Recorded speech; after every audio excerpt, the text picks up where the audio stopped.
Hi and welcome back to the channel. Xavi Hernandez and Barcelona picked up their first piece of silverware in the Spanish Super Cup against Real Madrid, beating Real Madrid 3-1 courtesy of goals from Robert Lewandowski, Pedri, Gavi and Benzema netting for Real Madrid. If you're new around here, please consider subscribing for more tactical content, and I want to thank each and every one of you who have been subscribed and who has been watching the videos and watching this one in particular. Thank you very much, and let's see what Barcelona did in defense. In the build-up phase, when Real Madrid looked to build up by finding their centre-backs, Xavi actually had Barcelona withdrawn rather than pressing high and actually risk gaps appearing. So Robert Lewandowski was more at the edge of the box, where Pedri looked to push up to pin down Toni Kroos. This was actually a plan for Xavi when he wanted to actually pin down both Kroos and Modric to slow down Real Madrid's build-up drastically.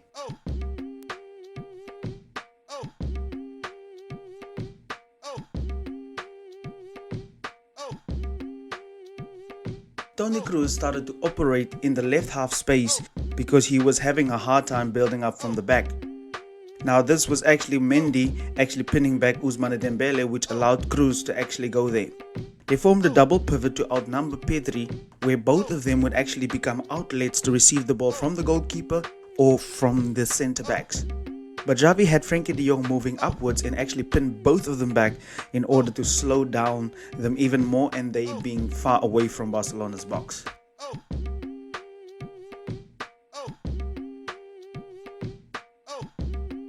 Toni Kroos had a lot of pressure on him because he was pinned down. He later on became a left back, Camavinga took his place, and Modric actually went over to the right half space in order to pin back Frenkie de Jong a little bit more. However, this was not working for Real Madrid as they tried to overload the left hand side of Barcelona, but Barcelona had enough players to go one-on-one.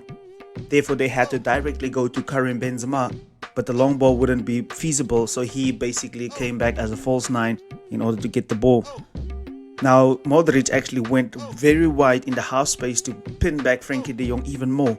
However, this is where the genius of Xavi comes in, where he picked an extra midfielder in order to take care of the false nine.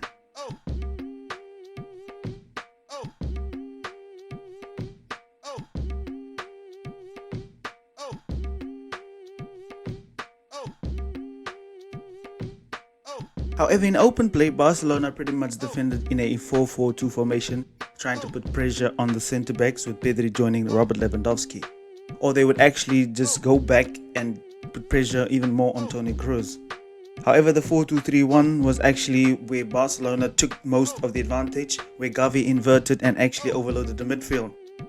And Carlo Ancelotti could easily just wipe this out by having Federico Valverde operating in the midfield, with Carvajal providing the width.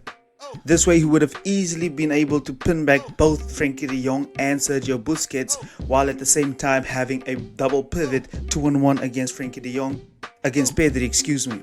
Now this at the same time, either Ousmane Dembele or Gavi would have had to compensate for that, which in turn would leave acres of space where Real Madrid could actually use Vini or the centre backs to create overloads on either side of the field.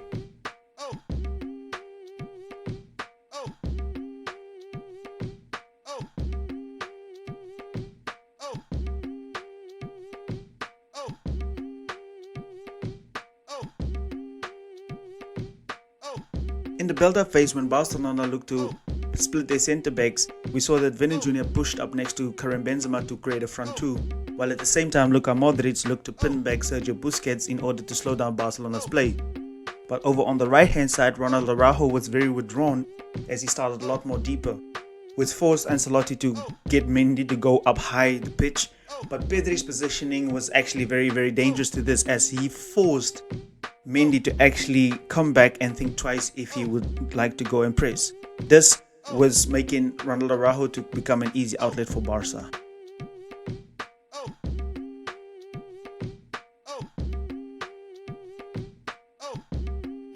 Mendy's positioning could really have been catastrophic for Real Madrid, because an easy ball over to Ousmane Dembele, which leaves him one-on-one with Rudiger, would have created lots and lots of danger with Robert Lewandowski. Thus, actually, Vinicius Jr. actually pushed back in a 4-5-1 formation, which allowed Barcelona to come up the pitch much more easier than they would have expected.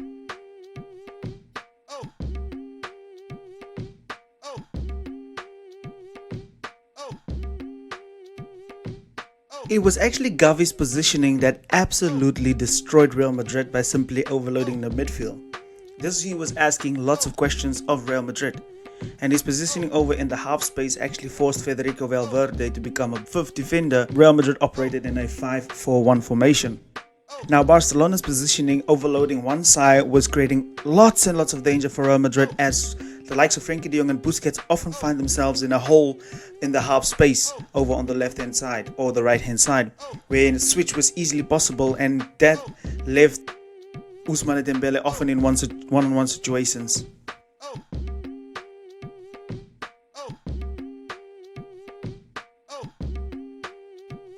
This setup actually totally destroyed Real Madrid attacks and their counter-attacks, as they could not rely on it. Therefore, new answers had to be found, because the double pivot was also busy destroying Real Madrid, as they couldn't press effectively. And also the overloading of the one side actually drew the whole of Real Madrid narrow, and it disorganized Real Madrid a little bit, especially Gavi's movement.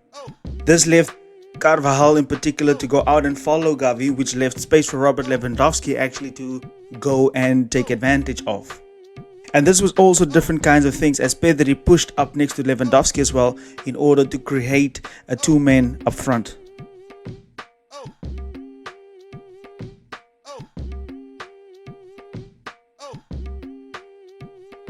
Ancelotti really tried to keep up with Barcelona, because he even had his players going really narrow in order to close down the space.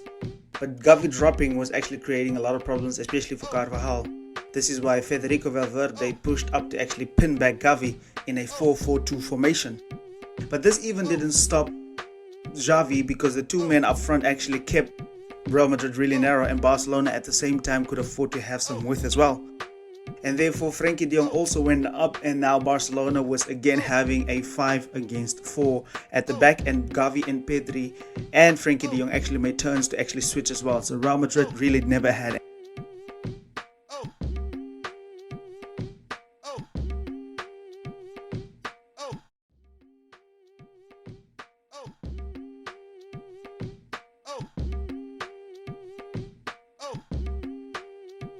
In the second half, Xavi knew that Real Madrid is going to come out guns blazing, and he switched things up, moving back to a normal traditional 4-3-3. Vinicius, who was now on the right hand side, actually pressed from an angle in order to keep Barcelona really on one side. But this was another blessing in disguise for Barcelona, because the moment the ball was going over to the one hand side, Barcelona having 4 midfielders meant that it was easy to manipulate Real Madrid's 3 midfielders.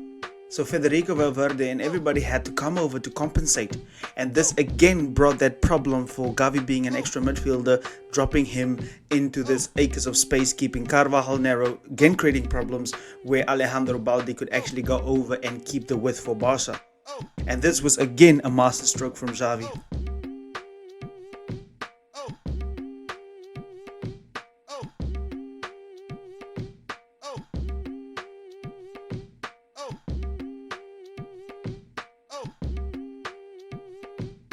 Barcelona can really be proud and excited for the future, as our youngsters are already being very important and gaining so much experience, winning trophies as well. The movement of Gavi totally disorganized Real Madrid's midfield completely, and they didn't have no pressing structure. As you see here, a 4-man midfield, nobody in their zones and in their positions, and this is all because of the build-up play and Gavi inverting. This is a trophy now for Gavi and for Frenkie de Jong and for all the Barcelona players, and for Xavi in particular, taking a lot of pressure off Barcelona. Robert Lewandowski finally also has his first trophy with FC Barcelona, and this would do him the world of good. Remember, he's still suspended and he can be so important for us. But our man of the match to this day and to this game actually goes to Gavi. Congratulations everybody, you deserve it. Take care.